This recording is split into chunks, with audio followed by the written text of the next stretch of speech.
This episode is brought to you by Battlefield 6. Battlefield 6 is the ultimate all-out warfare experience. Rip through the skies in aerial dogfights. Demolish your surroundings for a strategic advantage. Harness complete control over every action and movement using the kinesthetic combat system. Drop into multiplayer with your squad, or fight furiously as a member of the Dagger 1-3 squad in a gritty, adrenaline-fueled single-player campaign where you'll defend a world on the edge of collapse. It's the Smucker's Uncrustables podcast with your host, Uncrustables. Okay, today's guest is rough around the edges. Please welcome Crust. Thanks for having me. Today's topic, he's round with soft pillowy bread. Hey. Filled with delicious PB&J. Are you talking about yourself? And you can take him anywhere. Why'd you invite? And we are out of time. Are you really cutting me off? Uncrustables are the best part of the sandwich.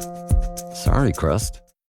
Wish you could become a morning person? You know the type, up before the sun, early morning runs, first one to the office with donuts and a smile. How do they do it? Easy. With the new Galaxy Watch 8, sleep tracking and personalized insights from Samsung Health help you improve so you can wake up to a whole new you. One who, dare I say it, skips the snooze? It's possible. Train your sleep with Galaxy Watch 8. Learn more at Samsung.com. Requires compatible Samsung Galaxy phone, Samsung Health app, and Samsung account.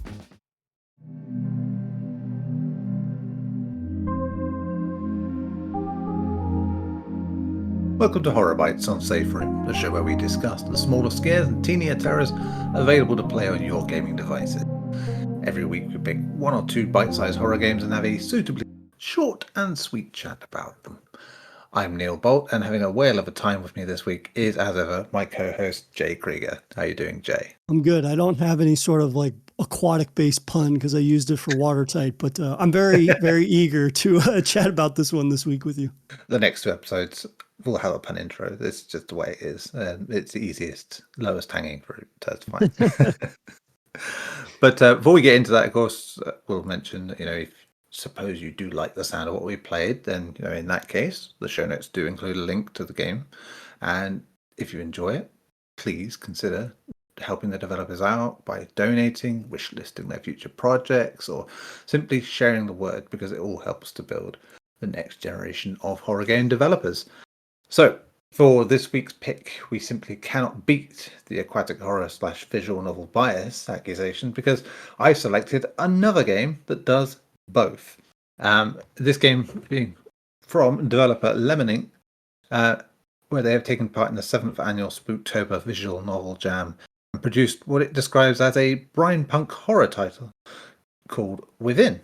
Within's premise is for this visual novel, as I mentioned, is that you are a scuba diver who finds themselves trapped inside a dying whale, and seemingly their wife and daughter are also trapped somewhere in there too. And now the only hope they have to escape is basically to explore the massive body.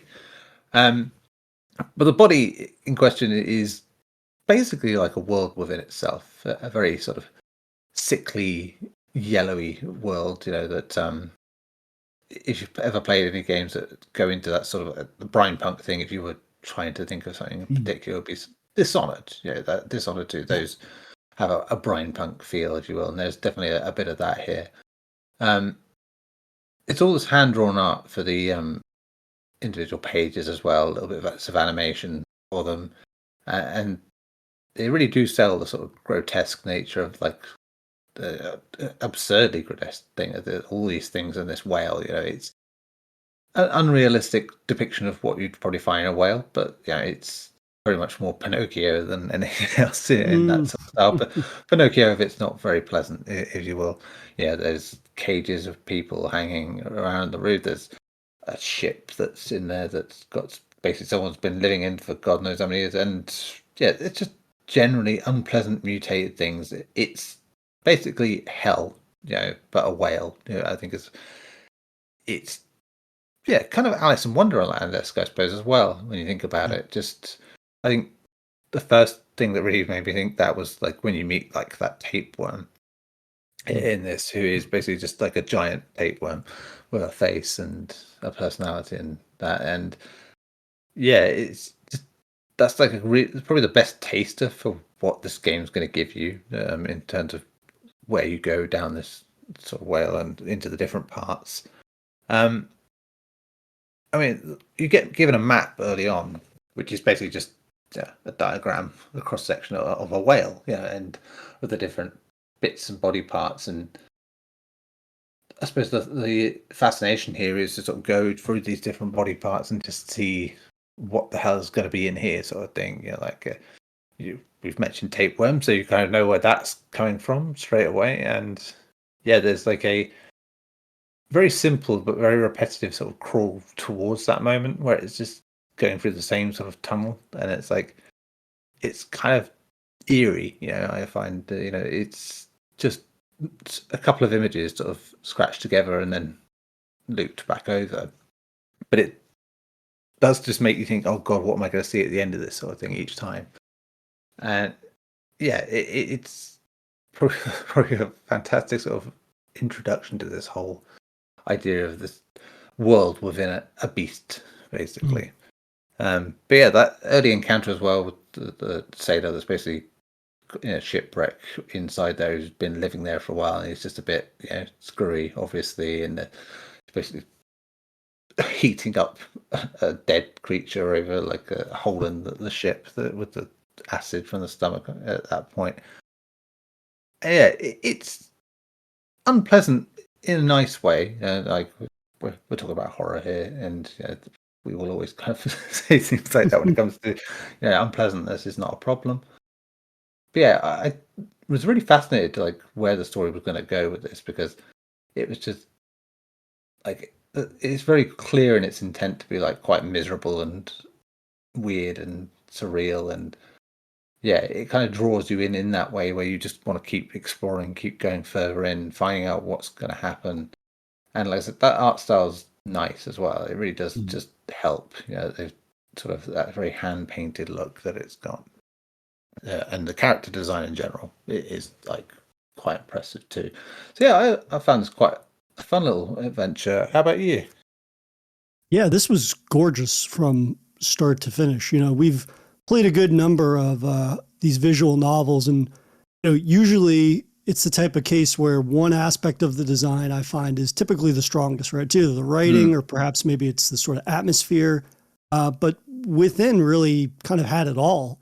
I think from what you've been saying, it not only has that really fantastic art style that, as you mentioned, is reminiscent of the sort of like oil paintings and portraits of the Dishonored series, which I think is, the most apt way to describe it, and is really, really quite terrific in establishing a mood and a tone, like you said, utilizing certain color palettes that really kind of creates this very ominous environment, but is devoid of perhaps, the usual trappings that we see with a lot of horror games in terms of like a lot of excess in terms of whatever have you, just like a world that is inherently horrifying. And, there's things in this world that are horrifying, but it does a good job, I think, of just like letting the individuals that you encounter speak for the sort of like deranged, dark fantasy world that you're in, rather than, the walls are lined with bodies and